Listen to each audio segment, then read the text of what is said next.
नमस्कार, स्वागत छ कार्यक्रम खोज खबरमा। म पुष्कर खतिवडा।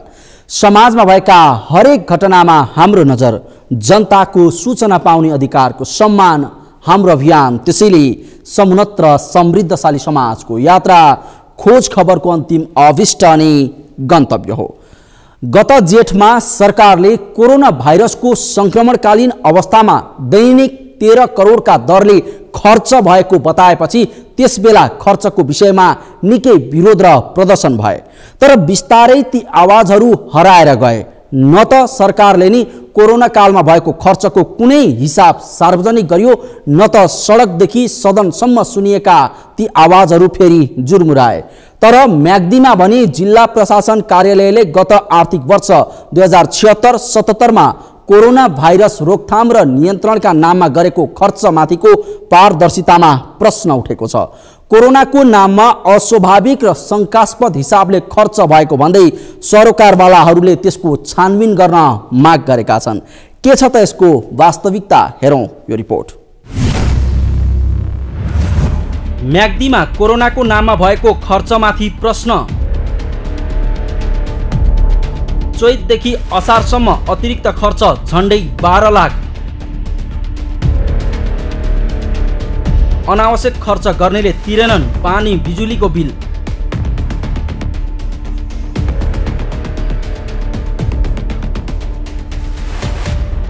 कोरोना भाइरस महामारीका कारण 2076 चैत 11 गतेबाट सरकारले देशभर लकडाउन घोषणा गरेको थियो। लकडाउनको 2.5 महिनामा कोरोना रोकथाम र नियन्त्रणका नाममा सरकारले 10 अर्ब रुपैयाँ खर्चेको भनेपछि जेठमा चौतर्फी रूपमा यसको हिसाब किताब खोज्ने काम भयो। त्यसबेला औसतमा दैनिक करिब 13.5 करोडका दरले खर्च भएको उक्त रकम विवरण सार्वजनिक गर्न संसददेखि सडकसम्म आवाज उठे। तर बिस्तारै ती आवाजहरू हराएर गए। न त सरकारले नै यसको कुनै हिसाब किताब सार्वजनिक गरियो, न त कसैले खोज्यो नै। तर म्याग्दीमा भने जिल्ला प्रशासन कार्यालयले गत आर्थिक वर्ष 2076-77 मा कोरोना भाइरस रोकथाम र नियन्त्रणका नाममा गरेको खर्चको पारदर्शितामा प्रश्न उठेको छ। कोरोना रोकथाम नियन्त्रण र खोप अभियानका विषयमा जानकारी लिन म्याग्दीको बेनीकुएको गण्डकी प्रदेशसभा अन्तर्गतको अनुगमन समितिसँग म्याग्दीका सरकारवालाहरूले प्रशासनले गरेको खर्चको पारदर्शितामाथि प्रश्न उठाएका छन्।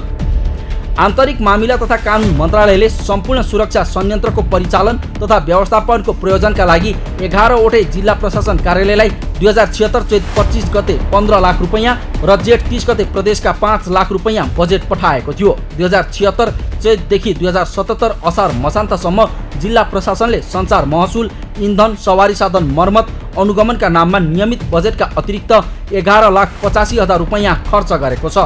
4 महिनाको अवधिमा प्रशासन तथा सुरक्षा निकायको नियमित बजेट बाहेक अस्वाभाविक र शङ्कास्पद हिसाबले खर्च भएपछि यसमाथि प्रश्न उठेको हो। प्रशासनले गरेको खर्च अस्वाभाविक र शङ्कास्पद हिसाबले भएको भन्दै यसको छानबिन गर्न सरकारवालाहरूले माग गरेका हुन्। अल्किता हाम्रो चाहिँ एउटा बैठक थियो, स्थानीय तहका प्रतिनिधिहरू र उहाँको बिचमा अलिकति मनमुटाव मैले ल्याएका थिएँ। किनभने हामीले पैसा पठाएको भएर उहाँहरूले भन्ने आएको छैन भनेर यहाँबाट भन्ने कता कता त्यो ऱ्याङ्क मिलेको थिएन। त्यो नमिल्दैको कारणमा परिणाम क्या निक्लिएको छ भने अहिले खानेपानीको कुरा आयो। मसँग चाहिँ 4 कुरा जोडिएको छ। यहाँ म नेपाली काङ्ग्रेसको सभापति हैसियतले राजनीतिक दलको साथै म भाग लिएको छु। म संयोगले खानेपानीको अध्यक्ष भएको छु। सिडिओ साहब यहाँ हुनुहुन्छ, उहाँ आएपछि मैले पानी काट्दिएँ त्यो आइसोलेसनमा। सिडिओ साहब परिचय मेरो पालमा यो चाहिँ क्लियर हुन्छ एक मिति ल अब पानी छोड्नु भन्नु उहाँले 78,180 रुपियाँ आजका मितिसम्म यो आइसोलेसनको पानी चाहिँ तिरिएको छैन।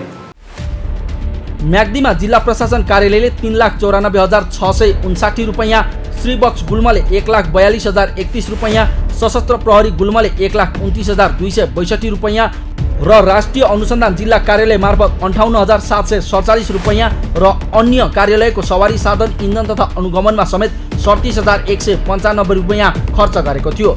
तर यसमा हास्यास्पद विषय त के छ भने महामारीको समयमा भत्ता, इन्धन, सवारी साधन मर्मत जस्ता अनियमितताको जोखिम हुने शीर्षकमा लाखौं बजेट खर्चेको प्रमुख जिल्ला अधिकारी नेतृत्वको जिल्ला सङ्कट व्यवस्थापन केन्द्रले स्थापना गरेको क्वारेन्टिन र आइसोलेसनको पानी बिजुलीको बिल भने तिरेको छैन। पानीको मात्र 80,000 को यहाँ इस्यु उठेको छ।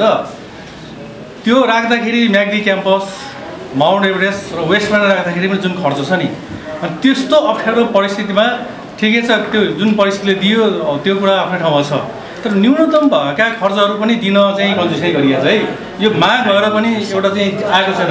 म्याग्दी क्याम्पसले नि पटक पठाएको छ, उसले मलाई लाग्छ फर्निचरकै बिल पनि पठाएको छ, बिजुलीको पठाएको छ, पानीको पठाएको छ, माउन्टले पनि पठाएको जस्तो लाग्छ मलाई, वेस्ट पोइन्टले पनि पठाएको छ। तर विभिन्न ढङ्गले अब गलत अर्थ लगाएर अझ सदामाथि पनि अन्यथा लगाएर दिएको छ। त्यो बिल्कुल चाहिँ एकदमै आपत्तिजनक चाहिँ कुरा छ।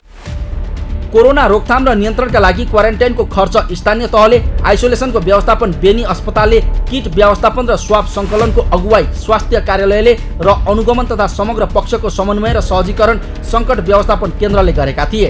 स्थानीय तहका पदाधिकारी र प्रशासकीय अधिकृतहरूले प्रशासनले आफू खुसी खरिद गरेका सामग्री र खर्चको बिल भुक्तानीका लागि अनुचित दबाब दिएको बताएका छन्। र अस्पताल मातहत यी खर्च आम्दानी खर्चका कुराहरू भइराखेका छ भने अहिले यो कुरा कसरी उठ्यो म आफै बुझ्न सकेका छैन है। डिसिसिएमसीको बैठकमा पनि बोलाउँदाखेरि एउटा सल्लाहकारको हैसियतले हामी आएका छौँ, तर यो विषय बैठकमा उठान भइरहेको अवस्था छैन।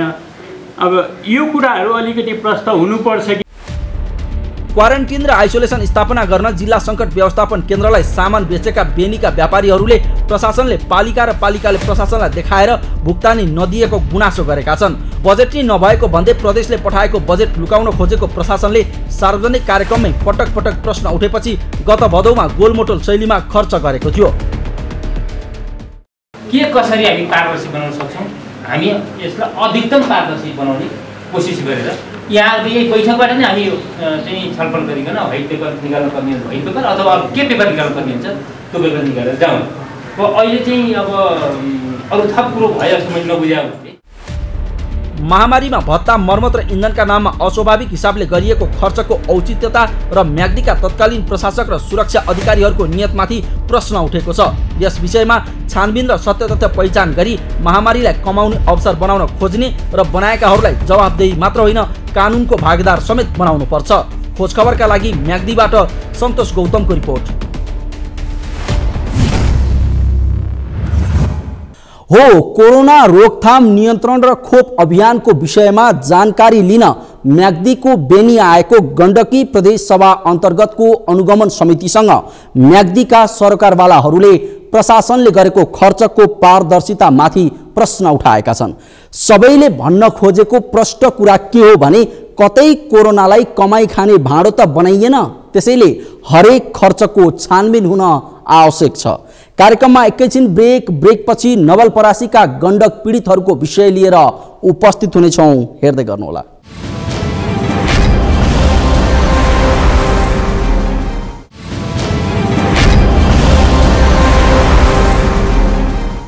ब्रेकपछि स्वागत छ। कार्यक्रम हो खोज खबर। कुनै समस्या परे नागरिकले समाधानको अपेक्षा कसबाट गर्ला? पक्कै पनि सरकार र सरकार मातहतका कार्यालय वा निकायबाट। तर गण्डक कमान्ड क्षेत्रका 8,500 बाढी पीडित परिवारले भने 14 वर्षदेखि अझैसम्म सरकारी उदासीनताका कारण न्याय पाएका छैनन्। 2050 सालदेखि लगातार 14 वर्ष गण्डकमा आएको बाढीले साबिकका 13वटा गाविसहरू पूर्ण डुबानमा परेका थिए। उक्त डुबानले करिब 2 अर्ब 93 करोड बढीको क्षति गरेको थियो। तर यस विषयमा सरकारवाला निकाय नेपाल र भारत सरकार दुवैबाट कुनै चासो नहुँदा बाढी पीडितहरू बाध्य भएर आन्दोलित हुने अवस्थामा पुगेका छन्। उनीहरूले गण्डक नहरमा जेठबाट पानी रोक्ने चेतावनी दिएका छन्। आखिर के छ त यसको वास्तविकता, हेरौँ अर्को रिपोर्ट। 14 वर्षसम्म पनि पाएनन् गण्डक बाढी पीडितले क्षतिपूर्ति। पीडितसँग सरकारले 2065 मा गरेको प्रतिबद्धता उल्लङ्घन। क्षतिपूर्ति नपाएपछि भारतीय नहरमा पानी रोक्ने चेतावनी।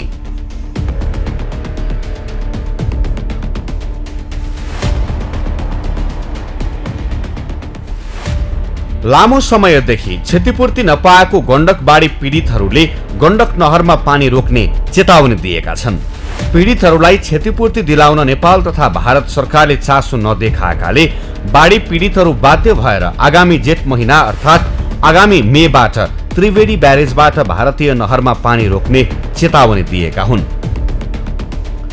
गण्डकी नदीको बाढीले 14 वर्ष लगातार चपेटामा परेका पीडितहरू क्षतिपूर्ति नपाउँदा दुखी हुँदै बाध्य भएर भारतीय नहरमा पानी रोक्ने निर्णयमा पुगेका हुन्। उनीहरूले आगामी जेठबाट नहरको पानी नै रोक्ने तर्खरमा पुगेका छन्। विक्रमसम्म 2050 सालदेखि 2064 सालसम्म लगातार 14 वर्ष गण्डक कमाण्ड क्षेत्रमा आएको ठूलो बाढीले साविकका 13 गाविस पूर्ण डुबानमा परेका थिए। उक्त डुबानले करिब 2 अर्ब 93 करोड 60 लाख 93,083 रुपैयाँ बराबरको क्षति भएको सरकारी तथ्याङ्क छ। बाढीले यस क्षेत्रका 8,464 घरधुरीका करिब 50,000 जनसङ्ख्या पीडित भएको गण्डक नदी नियन्त्रण सङ्घर्ष समितिका अध्यक्ष दुधनाथ गुप्ता बताउँछन्। तर हजारौं जनताको उठीवास हुँदा पनि सरकारित निकायले क्षतिपूर्ति नदिएपछि नहरमा पानी रोक्ने तयारी भएको पीडितहरू बताउँछन्। क्षतिपूर्ति नदिए आगामी जेठ महिनाभित्र त्रिवेणी ब्यारेजबाट भारतीय नहरमा पानी रोक्ने उनीहरूको चेतावनी छ। यो गण्डक नदी नियन्त्रण सङ्घर्ष समिति आपको 2065 में आपको पानी रोको आन्दोलन सुरु गर्यो र सुरु गर्दाखेरि त्यसमा 34 दिनसम्म आन्दोलन चल्यो। त्यस बेलामा चाहिँ इन्डियामा पानीको त्राहिमाम भयो। त्यसपछि हामीसँग चाहिँ यो गण्डक सङ्घर्ष समितिसँग चाहिँ भारतीय चाहिँ जल संसाधन विभागका पदाधिकारीहरू चाहिँ 21 बुँदे सहमति चाहिँ गरे उनीहरू, जसमा धेरै चाहिँ संरचनाका कामहरू त अहिलेसम्म चाहिँ भइसकेको छ। 10 सालभित्र चाहिँ अहिलेसम्म चाहिँ 800 करोडको काम चाहिँ यो निर्माण काम चाहिँ पुनर्स्थापन काम त भइसकेको छ। तर 14 नम्बर बुँदामा हाम्रो एउटा छ क्षतिपूर्तिको काम। त्यो क्षतिपूर्ति 2 अर्ब 93 करोड 93,083 रुपियाँको छ। त्यसमा अहिलेसम्म त्यसमा चाहिँ भारतको चाहिँ प्रधानमन्त्री मोदीसँग पनि मैले 5वां स्मरण पत्र दिइसकेँ। नेपालमा प्रधानमन्त्रीदेखि सिँचाइ मन्त्री र अरू सम्बन्धित सबैलाई मैले दिइसकेँ। त्यसलाई चाहिँ भारतले भन्छ कूटनीतिक पहल चाहिँ नेपालबाट गराउनुहोस्। 14 वर्षसम्मको बाढीले गण्डक कमाण्ड क्षेत्रका साविक गाविसहरू त्रिवेणी, सुस्ता, रुपौलिया, पुडिया, नरसही, पक्लिहवा, गुठी पर्सौनी, बेदौली, ठुलो खरटवा, भुजहवा, सोमनी, जमुनिया र प्रतापपुर सहितका 13वटै साविकका गाविसहरू पूर्ण डुबानमा परेका थिए। तर पीडितले अहिलेसम्म क्षतिपूर्ति पाएका छैनन्। जबकि नेपाल र भारत सरकार बीच 2016 सालमा भएको 21 बुँदे गण्डक सम्झौतामा बाढीबाट क्षति भए त्यसको क्षतिपूर्ति भारत सरकारले बिहोर्ने सहमति भएको थियो। तर त्यो सहमति अहिलेसम्म भारतले पालना नगर्दा बाढी पीडितको बिचल्ली छ। क्षतिपूर्तिका लागि पीडितले 2065 सालमा त्रिवेणी ब्यारेजबाट भारतीय नहरमा 34 दिनसम्म पानी रोकेर आन्दोलन गर्दा त्यसबेला पनि क्षतिपूर्ति दिलाउने सहमति भयो। तर त्यो सहमति पनि आजसम्म कार्यान्वयन नभएको पीडितहरूको गुनासो छ। सन् 2015 मा Nepal Bharat joint committee of Koshi Gandak प्रोजेक्टको बैठकमा भारत सरकारले नेपाललाई गण्डक क्षेत्रमा भएको क्षतिको विस्तृत अध्ययन प्रतिवेदन तथा प्राविधिक मूल्याङ्कन गरी कूटनीतिक पहल मार्फत आउन सुझाव दिएको थियो। तर त्यसपछि सरकारी तवरबाट के भयो भन्ने जानकारी पीडितलाई छैन। भारत यसमा चाहिँ जिम्मेवार पक्ष हो। गण्डक सम्झौता हुँदाको बखतमा नेपालमा भएका क्षतिहरूको पूर्ति चाहिँ भारतले गर्नेछ भन्ने खालको जुन सम्झौता छ त्यो सम्झौतालाई टेकेर हामीले अगाडि बढिरहँदाखेरि भारत सरकारले दिने नदिने कुरा आफ्नो ठाउँमा छ। तर नेपाल सरकारले हाम्रो पक्षमा, नेपाली जनताको पक्षमा र नेपालको पक्षमा जुन भारतसँग चाहिँ लबिङ गरिदिनु पर्ने हो त्यसको अभावको कारणले गर्दा बीचमा अड्किएको जस्तो हामीले महसुस गरेका छौँ। र पनि नेपाल सरकारलाई दबाउ दिन र भारत सरकारको ध्यानाकर्षण गराउनको लागि हामीले बेला बखतमा नेपालका उच्च ओहदाका पदाधिकारी जस्तै सांसद, मन्त्री र नेपाल सरकारलाई प्रमुख जिल्ला अधिकारी मार्फत हामीले ज्ञापन दिएर बेला बखतमा झकझकाउने काम चाहिँ गरिरहेका छौँ। यसरी सन् 2015 मा Nepal Bharat joint committee of Koshi Gandak प्रोजेक्टको बैठकमा भारत सरकारले नेपाललाई गण्डक क्षेत्रमा भएको क्षतिको विस्तृत अध्ययन प्रतिवेदन तथा प्राविधिक मूल्याङ्कन गरी कूटनीतिक पहल मार्फत आउन सुझाउँदा नेपाल सरकारले प्राविधिक मूल्याङ्कन भारतीय सम्बन्धित निकायमा पठाउने कार्य मात्रै गर्यो।